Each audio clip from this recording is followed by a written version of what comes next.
Bonjour à tous, bienvenue sur le site boursetechnique.com. J'aimerais en ce 5 septembre, on est une journée fériée, c'est la fête du travail au Canada, aux États-Unis. Les marchés sont fermés, mais j'aimerais quand même faire une mise à jour de la situation, ce qui arrive au niveau des indices. Comme je fais habituellement, au niveau de l'or et de l'argent, où on a subi une correction assez impressionnante, mais qui change rien de la tendance long terme. On est encore en tendance long terme, même s'il y a eu des sueurs froides qui se sont passées sur plusieurs qui sont embarqués dans le marché de l'or. La tendance est toujours intacte sur le long terme. Et puis, j'aimerais vous parler aussi du dollar américain.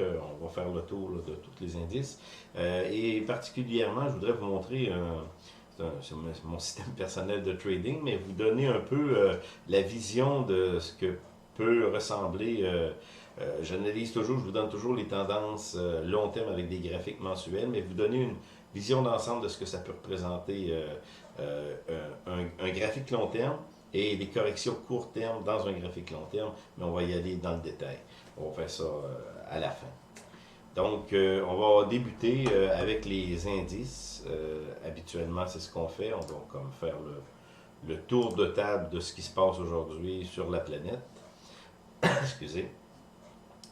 En passant, lorsque je regarde les indices avec vous aujourd'hui, je voudrais rien que vous souligniez que on a des indices qui continuent, qui poursuivent une montée, mais avec des volumes vraiment faibles. Ce que ça nous indique, puis je m'informe beaucoup de ce qui se passe en ce moment, c'est que les banques, par exemple la Banque du Japon, Banque américaine qui achète les les prêts des banques, les obligations. Et c'est la même chose au niveau du Japon. Les Japonais, les banques japonaises achètent les actions des entreprises, donc ils tiennent artificiellement ce marché-là qui un jour va exploser. C'est sûr. C'est même pas une prophétie apocalyptique que je vous dis là, c'est mathématique. On imprime de l'argent à outrance, on inonde l'argent, le pays d'argent, par exemple, que ce soit le Japon, les États-Unis, le dollar américain, et on émet des obligations, et là on dit achetez ces obligations-là pour faire, vous faites confiance au gouvernement en achetant ça, mais c'est des dettes qui sont absolument pourrites parce que l'argent est maintenu artificiellement sur la seule spéculation et la seule production. Donc, il n'y a rien qui est en arrière de la création de l'argent, sinon du crédit. On crée des crédits et après ça, on dit que ce crédit-là a une valeur. Donc, c'est absolument faux.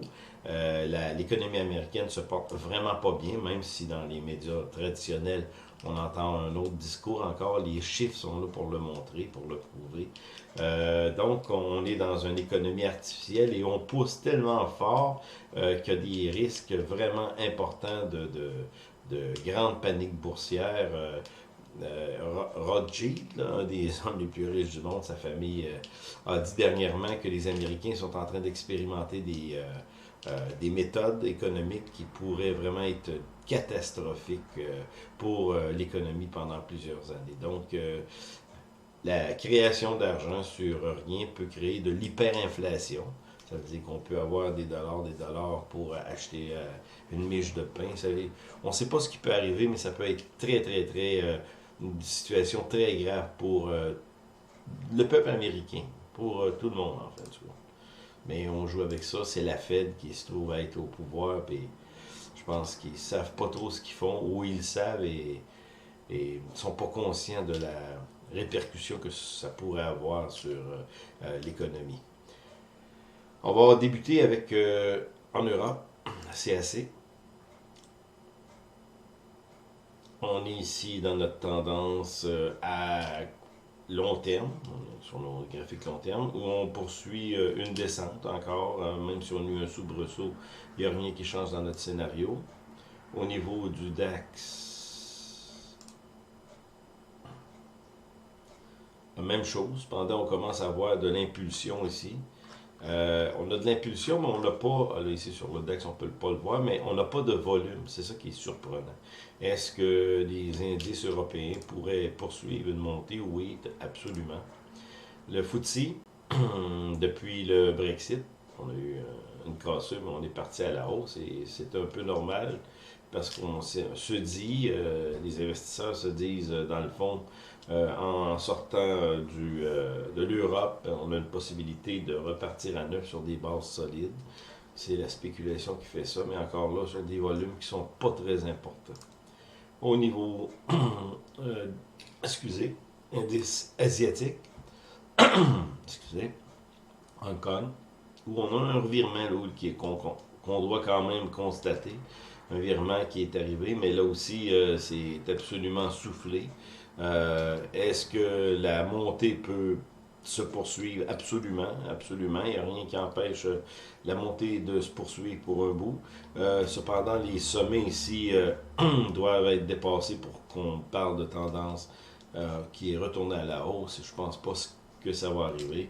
On met tous les efforts possibles pour réimprimer de l'argent, pour émettre des nouveaux bons du Trésor, pour essayer en sorte de repartir l'économie, mais l'économie ne repart pas. Donc, on devrait laisser tout simplement aller le marché et la correction serait moins importante, aurait été moins importante, mais là, je pense qu'il est un petit peu trop tard. Là.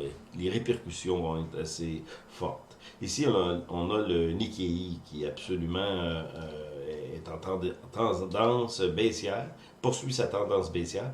Cependant, je dois vous dire qu'au Japon, on fait tous les efforts possibles pour acheter des entreprises ou des actions d'entreprise. On essaye par tous les moyens possibles de racheter les bons du trésor, de la dette, puis on injecte des capitaux. On est rendu au taux négatif depuis quelques mois, puis rien n'y fait. La tendance est encore baissière. Malgré tous les efforts qu'on fait, la tendance ne change pas. À long terme, elle est encore baissière. On le voit très bien ici. Nikkei. Ensuite, on va aller voir sur la planète. Regardez, on est encore en tendance baissière, il n'y a rien qui change. On a un petit soubresaut ici, mais on n'a pas encore de confirmation. Les sommets devraient être cassés pour qu'on parle d'un retour de tendance haussière. Il pourrait arriver encore des soubresauts. Moi, je crois personnellement, puis je l'ai entendu, qu'on va essayer, surtout le marché américain, essayer de maintenir les indices jusqu'aux élections américaines qui s'en viennent très bientôt, au mois de novembre, le 8 novembre. Donc, c'est ce qu'on pourrait faire pour artificiellement faire en sorte qu'il n'y ait pas de panique avant les élections. Et après les élections, il pourrait y avoir un mouvement de panique. Mais c'est à voir, c'est de la spéculation pure et dure. Il n'y a rien qui soutient ce que je dis. C'est ce que je pense. Mais ça, c'est le Nasdaq ici. Et comme on voit, on a une montée assez spectaculaire. On a dépassé l'ancien sommet. Cependant, il y a quelque chose que je vais vous montrer qui va peut-être vous allumer. On a une très forte divergence négative sur ce nouveau sommet-là. Une divergence négative se constate avec, regardez ici, j'ai des sommets avec mon RSI qui avait été atteint. On voit ici, les sommets avaient été atteints avec ici, on s'en allait en descendant. Ici, on est dans le négatif. On commence à suivre ici la correction. Là, on reprend un sommet qui est plus haut que le dernier. Cependant, le RSI, lui, la force d'achat n'est pas là. Donc, danger, vraiment faire attention. Même si on a d'autres indicateurs qui ressemblent leur virer, il y a du danger. Moi, je vous dis, je n'achèterai pas les marchés, le Nasdaq, les technologies, biotech, je serais très très prudent. Je pense que la montée a eu lieu et là on est allé au sommet qui sont en train de se bâtir. Si on continue, on verra, on analysera, mais les volumes ne sont pas importants. Pour une montée comme ça, les volumes ne sont pas importants, donc attention, prudence. L'industriel, Dow Jones, la même chose. Dow Jones, excusez, on le voit très bien ici. On a, oui, un sommet qui a été dépassé. Cependant, regardez ici. Au niveau de nos indicateurs, le RSI, pas de force.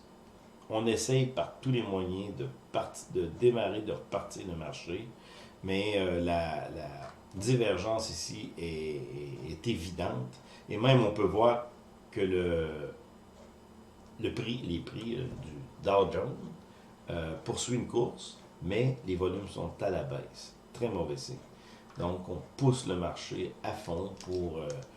je pense que c'est une stratégie qui, à long terme, est perdante, mais on essaie par tous les moyens possibles de pousser le marché, de continuer à faire en sorte que les chiffres soient bons, mais c'est poussé à l'extrême, pas de volume, donc ce qui est acheté dans le marché, ben, un jour, ça va péter.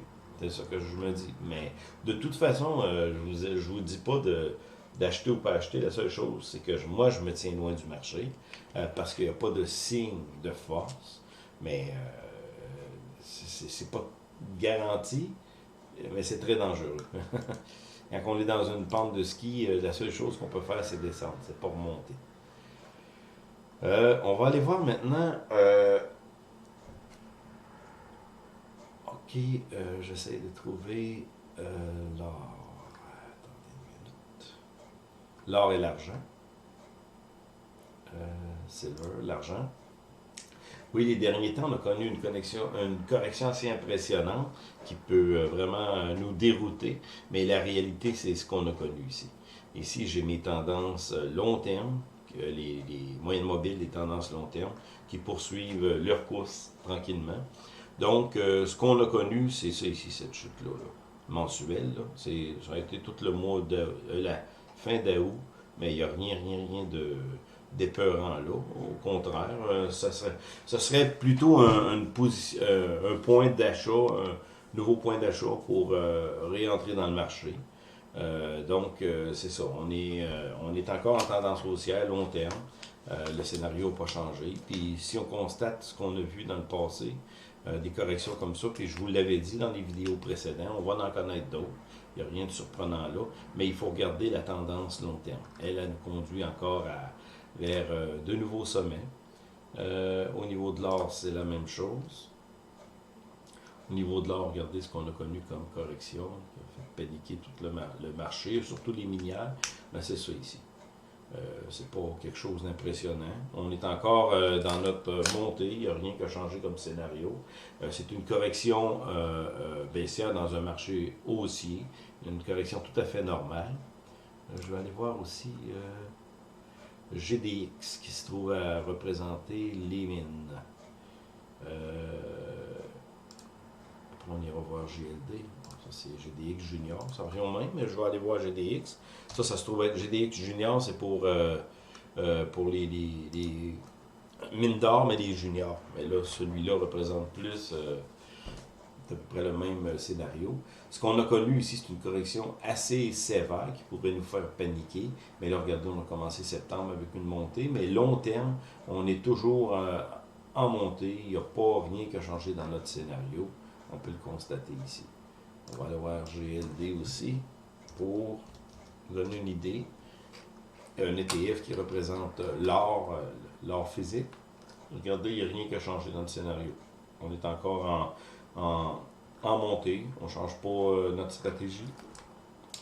Le USD, qui se trouve être le dollar américain. Là-dessus, on a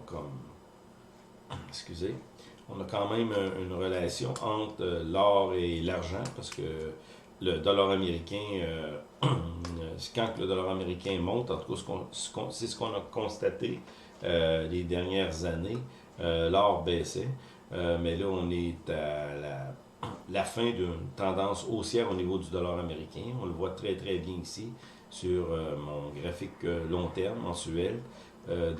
Ici, on a un combat qui se fait, haussier baissier, mais la tendance vraiment est rendue à son sommet. Je ne verrais pas qu'est-ce qui pourrait pousser encore le dollar américain à de nouveaux sommets. Peut-être oui, on peut avoir des soubresauts, ça pourrait arriver, mais de toute façon, on est en position qui est de faiblesse. Pour terminer, j'aimerais aller vous montrer rapidement comme ça. Attendez une minute, je vais y aller avec GDX. C'est un outil que j'ai fait, que je me sers. GDX. Pour vous donner un aperçu de la situation globale. Là, ici, j'ai 4 graphiques. Ces 4 graphiques-là représentent, j'ai pris le titre de GDX, qui représente les minières d'or. Et puis, je vous donne une situation générale. Lorsque j'analyse mon marché, je pars toujours avec les tendances mensuelles, qui sont ici. J'ai quand même, de mon côté, je regarde toujours ce qui se passe au niveau hebdo, journalier et puis même d'heure en heure. Ça me donne une bonne image de la situation. Premièrement, en analyse technique, même dans le marché, tout le monde fait la même chose, donc il faut suivre la masse. Tout le monde suit les tendances qui sont les plus pertinentes, les plus fortes. Et la tendance long terme, très long terme, mensuelle, est toujours celle qui prime dans le marché. On le voit très, très... Ici, c'est pas long, non, mais si on analysera un graphique de très longue période, sur une très longue période, on le verrait très bien. Donc, la tendance long terme est toujours, très long terme, est toujours celle qui prime. On a eu une cassure ici, en janvier, février. On a cassé. On est un peu à un genre de retour. On avait beaucoup de volume. J'ai mis mon volume ici en bas. On avait ce qui nous confirmait qu'il y avait beaucoup de personnes qui étaient entrées, beaucoup d'investisseurs qui sont rentrés. Ce qu'on vient de connaître, c'est ça ici, avec un graphique hebdomadaire. Ça nous donne une idée un peu plus réaliste de ce qui est arrivé ici. On aurait pu paniquer, croire que la fin de la tendance était arrivée, mais ici on voit très bien ce qui est arrivé, c'est qu'on a eu une correction saine. Oui, on est allé jusqu'à, pour GDX 25, mais ici on voit qu'il y a eu un rachat. Regardez ici la petite pointe, là, comme ça, on appelle ça un marteau. Ça a été un achat, un retour d'achat pour plusieurs investisseurs. Est-ce qu'on pourrait se déplacer longtemps dans un couloir ou redescendre? Oui, ça pourrait arriver. Mais ici, à long terme, on est soutenu par la moyenne mobile. Lorsqu'on la prend quotidienne, c'est la moyenne mobile 200 sur les graphiques de jour. Au niveau de hebdomadaire, je me sers de la moyenne mobile 40, qui supporte très bien le prix. Donc, à long terme, il n'y a pas d'inquiétude à y avoir. T'sais. On s'en va avec notre tendance très long terme. Premièrement, pour nous assurer qu'on est du bon bord du secteur. Et ça, c'est confirmé. Ensuite, moi, je vais un petit peu plus loin de même pour faire mon analyse. Et pour vous montrer encore, je ne me sers pas de ça, mais je veux quand même vous donner une perspective. Ça ici, c'est le graphique journalier. On voit très bien, même je vais le grossir comme ça, le graphique journalier. Ici, ça, c'est nos prix de GDX, qui représentent les minières d'or, depuis février. On voit ici qu'il y avait eu la cassure, que je vous avais donné dans un de mes vidéos. On a eu une cassure ici. On a eu une montée très impressionnante, une saine montée. Ça se trouve être la ligne 50, la moyenne mobile 50, et ici la 200. Et ce qu'on vient de connaître ici, c'est une cassure sur 1, 2, 3, 4, 5, 6, 7 mois. Avec mon 7e mois, la cassure est arrivée. C'est tout à fait normal qu'on ait une prise de profit long terme, et c'est ce qui est arrivé. Là, maintenant, on semble avoir un retour. Est-ce qu'il pourrait réatteindre les nouveaux sommets? Peut-être. Est-ce qu'il pourrait être longtemps en trading range? Des montées et des descentes pendant une période assez longue. Oui, ça pourrait arriver. Cependant, il n'y a rien qui nous indique que la tendance long terme a été brisée. Au contraire, souvent, ce qu'on peut faire avec ces positions, ces ventes massives-là, on peut profiter de ces points de chute comme des nouvelles entrées. C'est des points d'entrée idéaux pour réembarquer dans un marché qui, à long terme, est haussier. Donc, c'est vraiment la vision, la figure qu'on a au niveau de ce qui se passe réellement, ce qui s'est passé réellement sur la chute spontanée, assez raide quand même, des minières. Mais à long terme, il n'y a rien qui nous indique qu'on doit changer de direction. Au contraire, c'est des position d'entrée. Les derniers jours nous donnent des opportunités d'achat.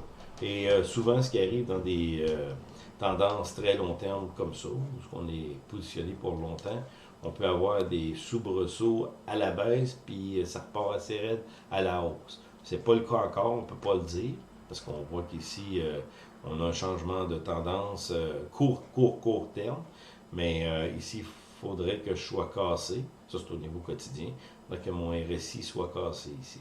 Bien, c'est pas le cas encore. Donc, on attend, on ne s'inquiète pas, on prend la vie du bon côté, on demeure avec nos tendances long terme, ce qui nous empêche de justement paniquer, puis tout vendre, puis réacheter après et refaire monter le marché. C'est ce qui se passe dans la vraie vie. Donc, c'est un peu ma vision de la situation en ce début de septembre.